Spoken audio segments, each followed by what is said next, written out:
Senhora, de José de Alencar. Parte 3, capítulo 1. Chegando a seu aposento, Seixas nem teve tempo de sentar-se. Arrimou-se como um ébrio à cômoda que estava próxima ao corredor, e ali ficou, no estupor da alma, violentamente subvertida pela crise tremenda. Parecia uma criatura fulminada, na qual arqueja apenas um último sopro. Sua respiração angustiada sibilava-lhe nos lábios, como as vascas do moribundo. E era este o único sinal de vida, nessa organização jovem e rica de seiva. De repente, saiu daquele torpor, mas foi preciso um esforço supremo para arrancar-se a insânia que o invadia.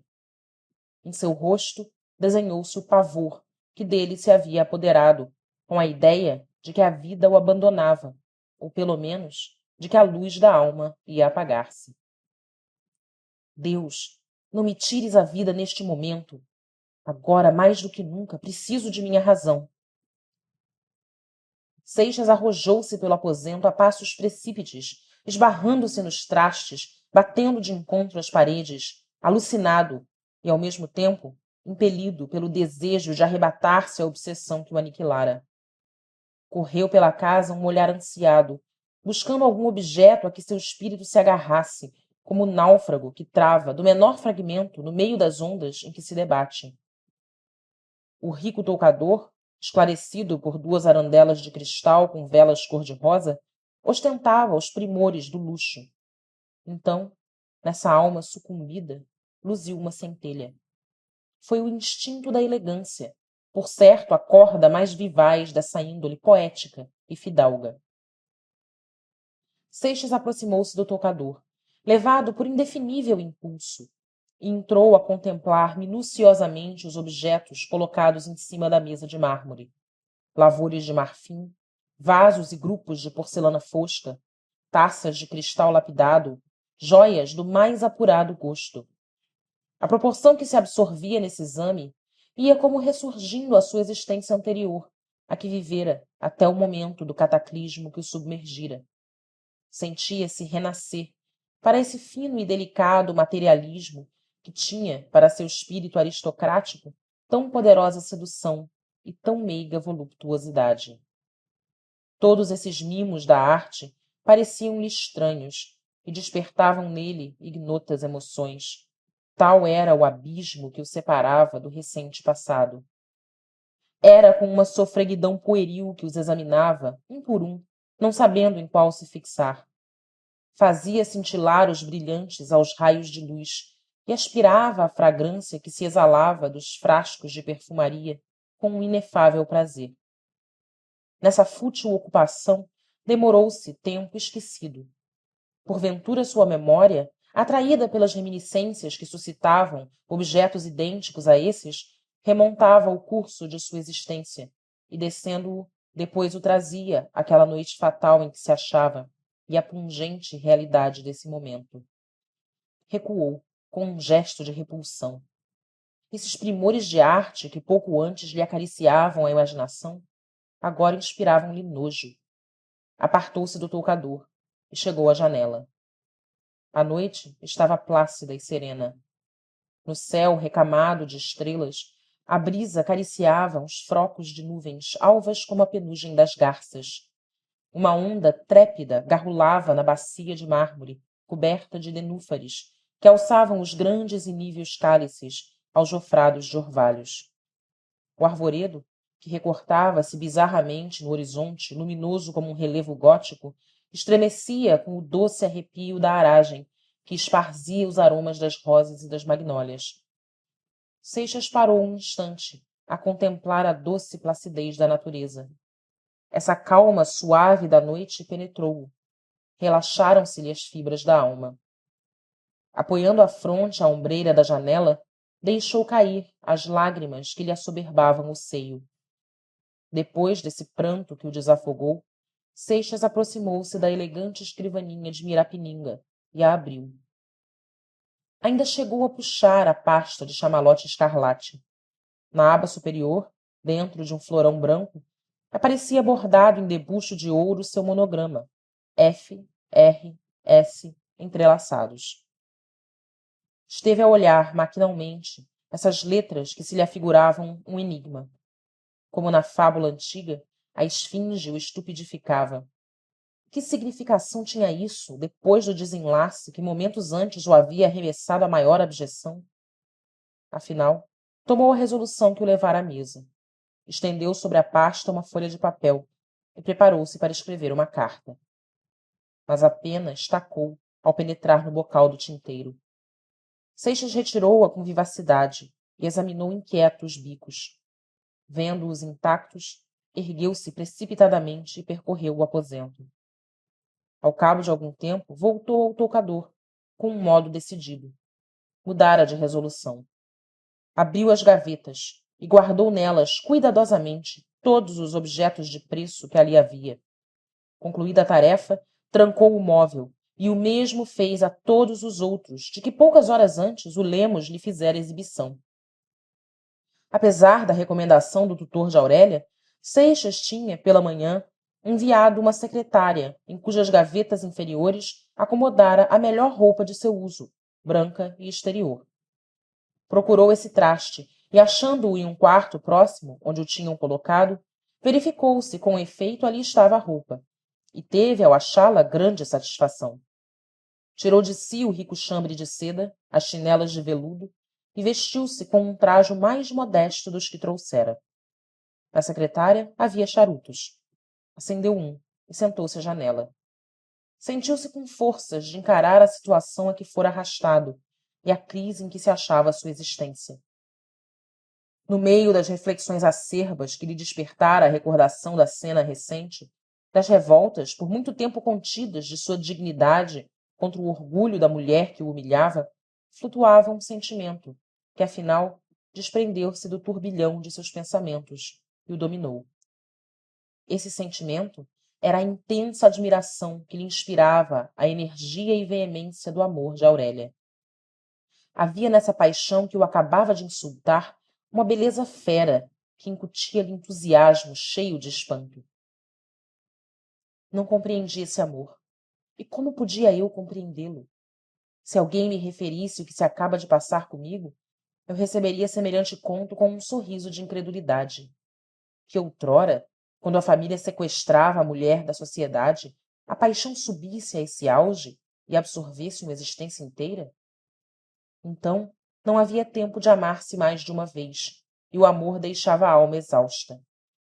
Mas atualmente, que a mulher vive cercada de adoradores e que todas as distinções se ajoelham ante sua beleza, o amor não é mais do que um capricho, uma doce preferência, um terno devaneio, até que se transforme na amizade conjugal. Assim o examinei sempre, assim o senti, e me foi retribuído. Quando Aurélia me falava de sua afeição, estava bem longe de pensar que ela nutrisse uma paixão capaz de tais ímpetos. Pensava que eram romantismos. Não os tinha eu também? Não jurei tantas vezes um amor eterno que no dia seguinte desfolhava-se no turbilhão de uma valsa? Esse amor que eu supunha uma ilusão de poeta, um sonho da imaginação, aí está, em sua realidade esplêndida. Suas asas de fogo roçaram por minha alma e a crestaram para sempre. Seixas ficou um momento como estático ante a imagem que se lhe debuxava no pensamento, representando a figura de Aurélia, quando, soberba de cólera e indignação, o cobria de acerbas exprobrações. Uma paixão como a sua tinha direito de ser implacável. E essa mulher que se deu a mim com a mais sublime abnegação, essa mulher a quem a sorte ligou-me eternamente, essa mulher única, eu a admiro e não posso amá-la, nunca mais. Encontrei-a em meu caminho e perdi-a para sempre. Também não amarei outra. Depois de a ter conhecido, não profanarei minha alma com a afeição de mulher alguma. Os arrebóis da manhã já se arraiavam no horizonte. Uma brisa mais fresca derramava-se no espaço, e os primeiros atitos das aves misturavam-se com os rumores confusos da cidade que ia acordando por detrás dos muros da chácara. Seixas desceu ao jardim e percorreu os passeios sinuosos do prado artificial, coberto de fina grama e recortado à inglesa. Os tabuleiros de margaridas e boninas, abertas ao primeiro raio de sol, recamavam com suas coroas matizadas a verde alcatifa de relva. Fúcsias e begônias lastravam pelas grades das latadas, compondo graciosos bambolins com os tirsos de flores caprichosas. Os botões das camélias e magnólias, cheios de seiva aurida com a frescura da noite, esperavam o calor do dia para desabrochar, enquanto as flores da véspera, que tinham cerrado o seio à tarde, abriam-no de novo, mais pálido e langue, para despedir-se do sol, que lhe tinha dado a vida e a crestara, como o caprichoso artista. Seixas, como homem de sociedade que era, conhecia a natureza de tradição apenas, ou quando muito, de vista. As árvores, as flores, as perspectivas eram para ele ornatos, que se confundiam com os tapetes, cortinas, trastes dourados e toda a casta de adereços inventados pelo luxo. À força de viverem em um mundo de convenção, esses homens de sociedade tornam-se artificiais. A natureza para eles não é a verdadeira, mas essa fictícia que o hábito lhes embutiu e que alguns trazem do berço, pois aí os espera a moda para fazer neles presa, transformando-lhes a mãe em uma simples produtora de filhos. Frequentemente, em seus versos, Seixas falava de estrelas, flores e brisas, de que tirava imagens para exprimir a graça da mulher e as emoções do amor. Pura imitação, como em geral os poetas da civilização, ele não recebia da realidade essas impressões, e sim de uma variada leitura. Originais somente são aqueles engenhos que se infundem na natureza, musa inexaurível, porque é divina. Para isso é preciso ou nascer nas idades primitivas ou desprezar a sociedade e refugiar-se na solidão. Naquele momento, porém, assistindo ao romper do dia ali no meio do jardim, Seixas sentia que, além das cores brilhantes, das formas graciosas e dos perfumes agrestes, havia alguma cousa de imaterial que palpitava no seio desse ermo e que infundia-se em seu ser. Era a alma da criação, que o envolvia e comungava com sua alma a inefável serenidade da límpida e fresca manhã. Com a calma que derramou-se em seu espírito, ainda mais robusteceu-se a resolução tomada pouco antes. Encheu-se dessa fria resignação que imprime à alma uma têmpera inflexível. Tirou de suas cogitações um rumor que levantava-se ali perto. Voltou-se e reconheceu que estava próximo à grade exterior, oculta nesse lugar pela folhagem do arvoredo. Afastou os ramos e aproximou-se para conhecer a causa do ruído. Talvez receasse que o estivessem espreitando, e talvez fosse movido por essa curiosidade fútil que se apodera do homem a quem um abalo violento arrancou as preocupações habituais. Um mascate de quinquilharias arreara na calçada a caixa que trazia tiracolo, e sentado no chão, com as costas apoiadas ao muro, fazia suas contas e dava balanço à mercadoria. Ou madrugara com intenção de estender o giro, ou apanhado pela noite longe da casa, a passara em alguma estalagem, e ia agora recolhendo-se, o que parecia mais provável. Na tampa emborcada da caixa, viam-se, presos de cadarços, pregados vários objetos que atraíram especialmente a atenção de Seixas. Fez ele um movimento para diante, como se quisesse chamar o mascate. Retraiu-se, porém, com certo vexame. Dir-se-ia que estivera a praticar uma leviandade, da qual o advertira em tempo sua razão. Como quer que fosse, ao cabo de alguma hesitação, venceu a primeira repugnância, mas não ao pejo do ato que ia praticar. Lançou pelos arredores um olhar perscrutador, e verificando que a rua estava deserta, estendeu o braço fora da grade e bateu no ombro do mascate. — Que vá! Exclamou o mascate voltando-se. Não viu as feições de Seixas, que se afastara da grade e escondia-se por trás da folhagem, mas percebeu uma nota de 2.000 réis que flutuava acima da cabeça e tinha para ele, de certo, mais encanto do que a fisionomia do freguês. — Um pente uma escova de dentes! Disse Seixas em tom rápido. — Depressa! — Questo? Perguntou o mascate, tirando da tampa um pente de búfalo. — Sim, qualquer, não posso esperar. O mascate passou os objetos, arrecadou a nota e, querendo apresentar o troco, percebeu que o freguês havia desaparecido. — Que birbone! Entendeu o mascate que um dinheiro assim atirado fora com tanto desamor era furtado, e, por cautela, foi arrumando a trouxa e fazendo-se ao largo, antes que lhe surgisse alguma complicação. Entretanto, Seixas ganhava seus aposentos, com receio de que o descobrissem no jardim àquela hora matinal e suspeitassem do que ocorrera. A casa, porém, não dava o menor sinal da labutação diária. Todos, de certo, dormiam ainda, sob a influência da festa nupcial.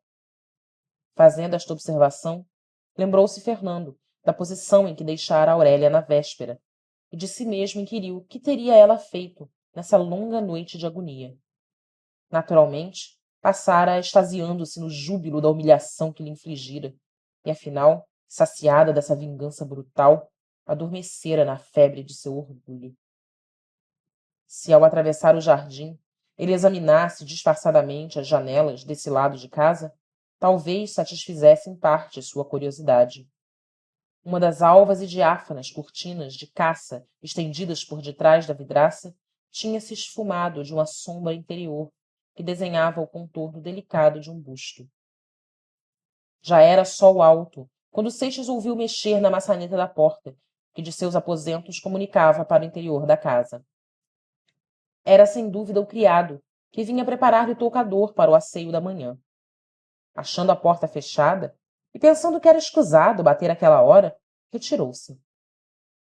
Havia água no jarro de porcelana de Sèvres, que ornava o rico lavatório de pau cetim.